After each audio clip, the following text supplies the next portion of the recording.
Hello, I'm Mike Tracy, Hypertherm Training Manager. This video presentation is intended to help you get the most from your Hypertherm plasma cutting equipment.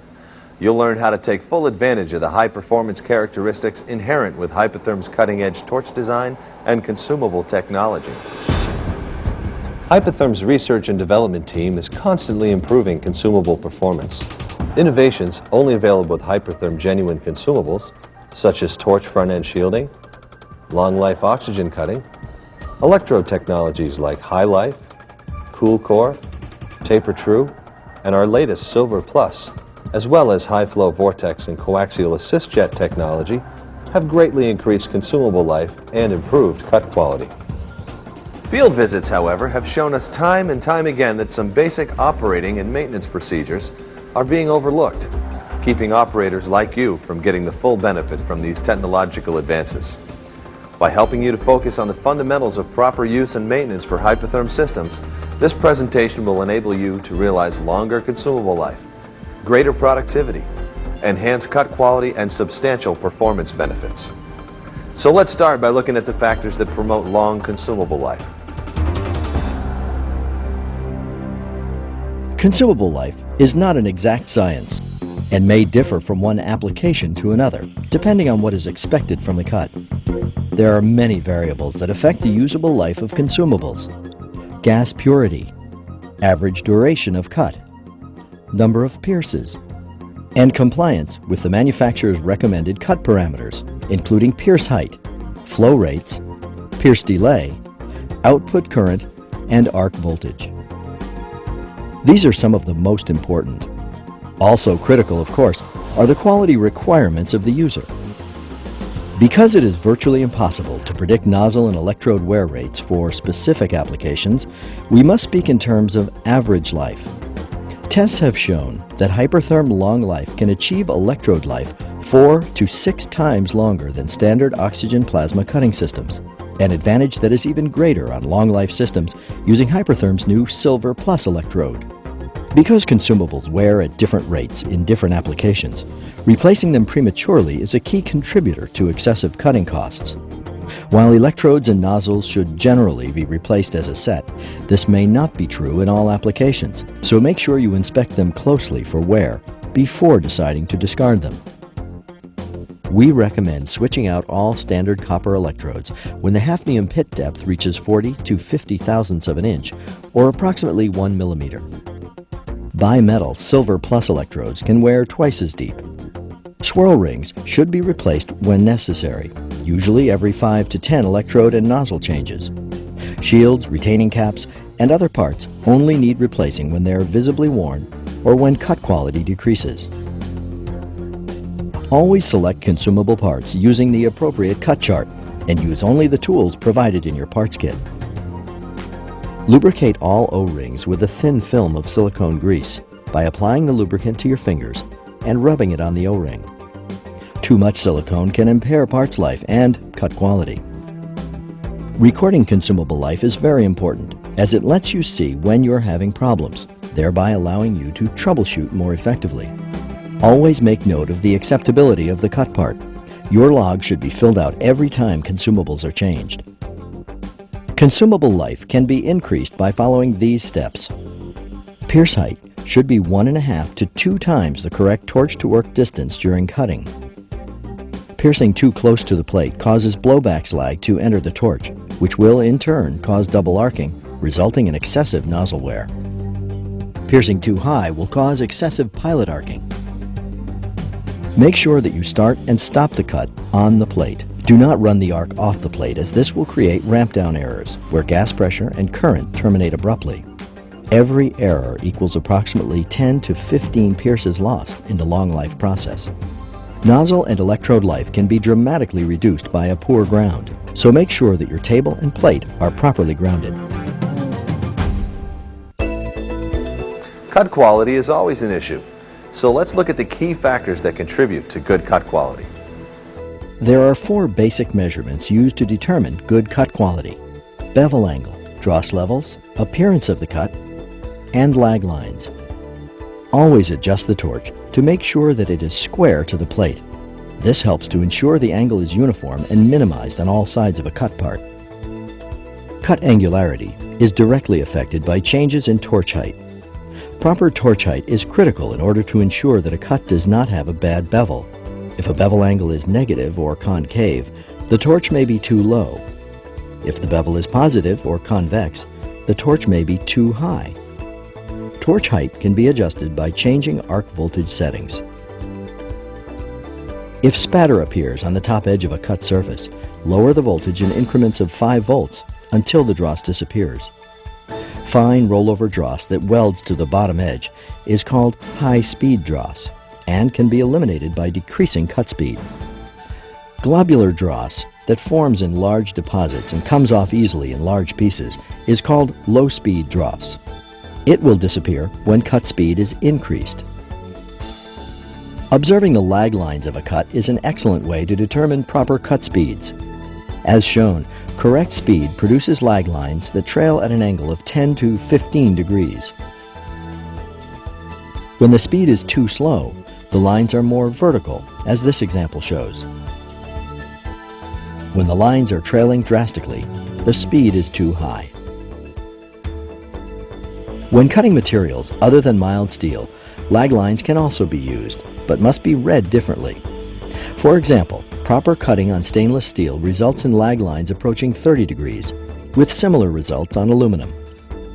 Other factors used to assess proper cut speed are bevel angle, dross levels, and surface appearance. As cutting speed increases, arc voltage decreases, and vice versa. Cutting speed changes when going into and out of corners, at the beginning and end of a cut, and when cutting circles and contours, all of which can cause dross.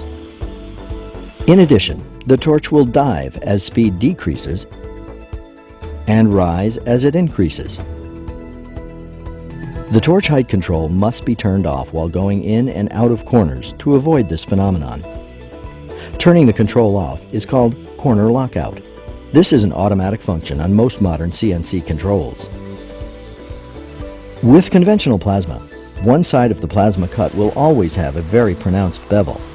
The bad side of the cut is the result of the swirling action of the plasma gas. The good side should be toward your production piece, that is, on the right as the torch travels away from you. This phenomenon is not nearly as significant in high-definition cutting. Another factor to consider is the trade-off between cut speed and cut quality. Hypertherm cut charts are developed around parameters that generate optimal cut quality and reasonable speed. Not all applications, strip cuts for example, may require this level of cut quality. In these cases, higher cut speeds may be possible at the expense of increased cut angularity, decreased edge smoothness, and possibly high-speed dross. These trade-offs are at the discretion of the end user. Selecting the right gas is critical to the proper operation of your plasma cutting system. So let's look at a few guidelines to consider when choosing your process gas. The gas should be free of any contaminants. Plasma gas, also called the cutting gas, is ionized and exits through the nozzle orifice. Shield gas is the secondary gas, and it surrounds the arc to help constrict it, while at the same time cooling the torch. Oxygen is best on mild steel, allowing higher cut speeds, a larger dross-free window, and eliminating nitriding of the cut edge for improved welding. Nitrogen is the most common choice for aluminum and stainless steel. Air is the universal second choice for most materials. Now let's look at some common consumable wear problems and their causes. If the electrode erodes quickly, causes can include gas restriction and low gas flow in the system. You will need to verify the flow setting to be certain it is correct. Also, make sure that the proper consumables are being used. Check the swirl ring to assure it's not broken or over-lubricated. Check the hose and valve for constrictions and proper function. High coolant temperature or low coolant flow may also be the problem. So verify that the temperature is what it should be and perform a coolant flow test. Remember, optimal long life cutting requires a controlled ramp down of gas flows and current at the end of the cut. So check for excessive errors and, if necessary, make programming changes to allow the system to ramp down properly. Frequently, This means eliminating a lead out when cutting holes. Electrode erosion is much more prevalent if you have greater than 10% ramp down errors. If this does not correct the problem, and electrode pit wear is non-concentric, a new swirl ring may be required. When the nozzle orifice wears out of round, or the orifice wears from the outside in, it could mean excessive double arcing. Verify that the pierce height is correct, and check the work cable connection for a proper ground. Finally, check that the pilot arc is functioning properly and not remaining on too long. If the nozzle erodes on the inside or the electrode tip blackens, the cause may be gas contamination, and you should check the gas supply for leaks. Double arcing may also be a cause, and so pierce height should be checked to make sure it isn't too low. Improper maintenance can lead to major problems and result in unexpected and costly downtime. Routine maintenance can maximize cut quality, consumable life, and product reliability. Most importantly, it will increase productivity.